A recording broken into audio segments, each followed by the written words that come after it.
Assalamualaikum warahmatullahi wabarakatuh. Perkenalkan, nama saya Pardi Bahar. Saya berasal dari Mamuju, Sulawesi Barat. Di sini saya berprofesi sebagai kesehatan lingkungan, akan menjelaskan sedikit mengenai pertolongan orang luka pada satu orang.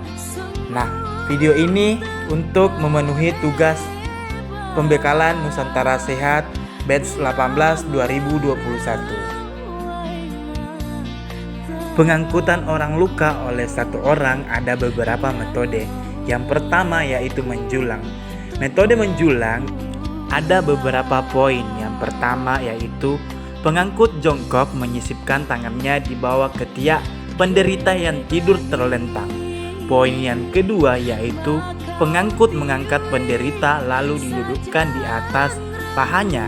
Poin yang ketiga yaitu sisipkan tangan kanan pengangkut di bawah di antara kedua kaki penderita. Tangan kiri menahan tangan penderita, kemudian tangan kanan pengangkut memegang tangan penderita. Selanjutnya yaitu tangan kiri pengangkut bertumpu ke tanah dan mulai berdiri.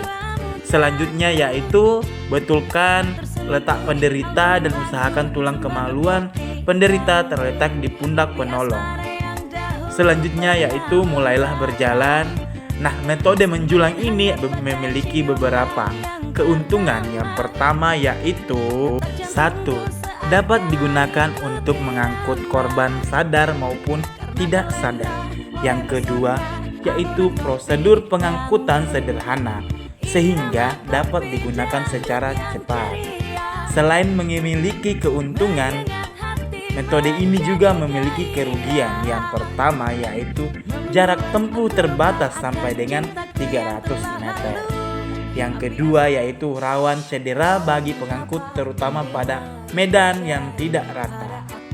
Metode kedua yaitu memapah. Nah, memapah ini memiliki poin tersendiri juga. Yang pertama yaitu pengangkut berdiri di samping tungkai penderita yang sakit, sedangkan tungkai penolong disandarkan pada belakang tungkai penderita. Poin yang kedua yaitu satu tangan penolong memegang pergelangan tangan penderita, dirangkulkan melalui tengkuk dan dipegang. Poin yang ketiga yaitu tangan mengangkut, yang lain merangkul pinggang penderita dari belakang.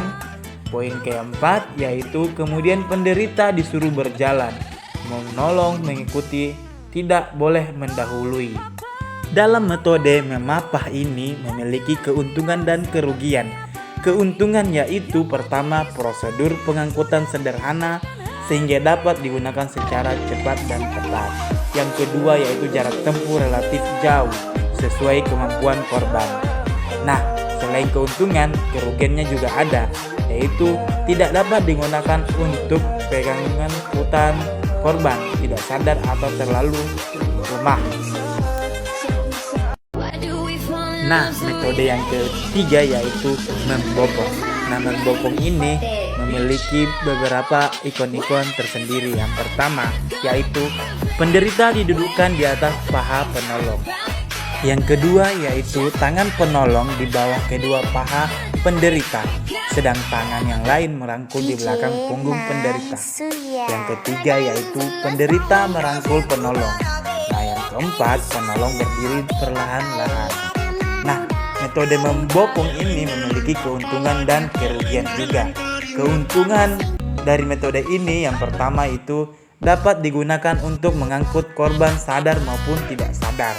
Nah, yang kedua yaitu prosedur pengangkutan sederhana sehingga dapat digunakan secara tepat. Nah, untuk kerugian sendiri itu yang pertama, jarak tempuh terbatas sampai dengan 50 meter. Yang kedua yaitu rawan cedera bagi pengangkut terutama pada medan yang tidak rata. Kemudian metode yang terakhir yaitu menggendong.